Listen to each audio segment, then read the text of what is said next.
বিশ্বকাপে বাংলাদেশের ফুটবল মানেই ব্রাজিল আর্জেন্টিনা, এই আধিপত্য দীর্ঘদিনের। তবে সেই চেনা সমীকরণে পরিবর্তন এনেছেন একজন, তিনি পর্তুগিজ সুপারস্টার ক্রিস্টিয়ানো রোনালদো। তার অসাধারণ পারফরমেন্স, ব্যক্তিত্ব আর দীর্ঘদিনের কেরিয়ারের সাফল্যে মুগ্ধ হয়ে এদেশে হয়েছে হাজারো পর্তুগাল সমর্থক।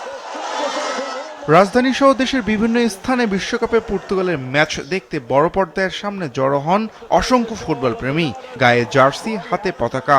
রোনালদোর কাছ থেকে ভাই আশা তো আমরা করি, অবশ্যই আশা করি, কিন্তু ভাই ফুটবল তো বলা যায় না কখন কি হয়। পর্তুগাল যদি ফাইনাল উঠে, চাই শেষ কাপটা রোনালদো, শেষ বিশ্বকাপ যেহেতু এটা রোনালদোর হাতে উঠুক। জার্মানির বেশিরভাগ সাপোর্টাররা রোনালদোকে পছন্দ করে, পর্তুগালকে সমর্থন করছে।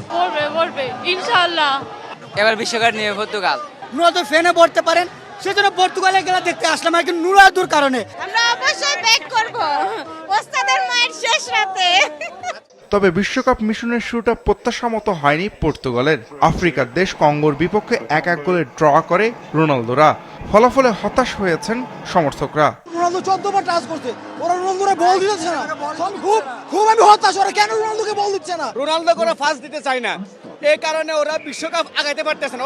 কঙ্গোর ডিফেন্ডও খুব ভালো ছিল, আর পর্তুগাল এটা অনেক ভালো করেছে। খেলারও ভালো হইতে পারতো, কয়েকটা সুযোগ মিস করছে। রোনালদোর কাছে গোল আশা করি পরের ম্যাচ থেকে ভালো করবে। শেষে যে ড্র হবে এটা আমি আশা করতে পারিনি পর্তুগালের থেকে। আশা করি পর্তুগাল সামনে আরো ভালো খেলবে। একই তারিখে আরেকটি হাই ভোল্টেজ ম্যাচে মুখোমুখি হয়েছিল ইংল্যান্ড ও ক্রোয়েশিয়া। 6 গোলের রোমাঞ্চকর লড়াইয়ে আক্রমণাত্মক ফুটবল উপহার দিয়ে ক্রোয়েশিয়াকে 4-2 ব্যবধানে হারায় ইংল্যান্ড।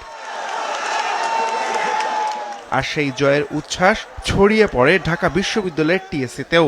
গভীর রাতে বড় পর্দার সামনে ভিড় করেন এদেশের ইংল্যান্ড সমর্থকরা।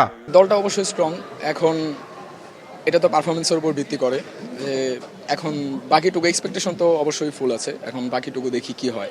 আগে থেকে সবসময় লোক লজ্জায় বলি না যে আমি ইংল্যান্ড ফ্যান, কারণ আমার ফ্রেন্ডরা আমার সবসময় পচায় যে না ইংল্যান্ড হারে খালে, কিন্তু দিস টাইম আমি পাবলিকলি বলতেছি যে ইটস কামিং হোম। আজকের যে পারফরমেন্স সেটা যদি ধারাবাহিকভাবে কন্টিনিউ করতে পারে তাহলে ইনশাল্লাহ আমি বিশ্বাস করি যে ইংল্যান্ড দাবিদার। ফুটবল যেন প্রমাণ করে বিশ্বকাপ শুধু একটি টুর্নামেন্ট নয়, কোটি মানুষের আবেগ, ভালোবাসা আর উৎসবের নাম।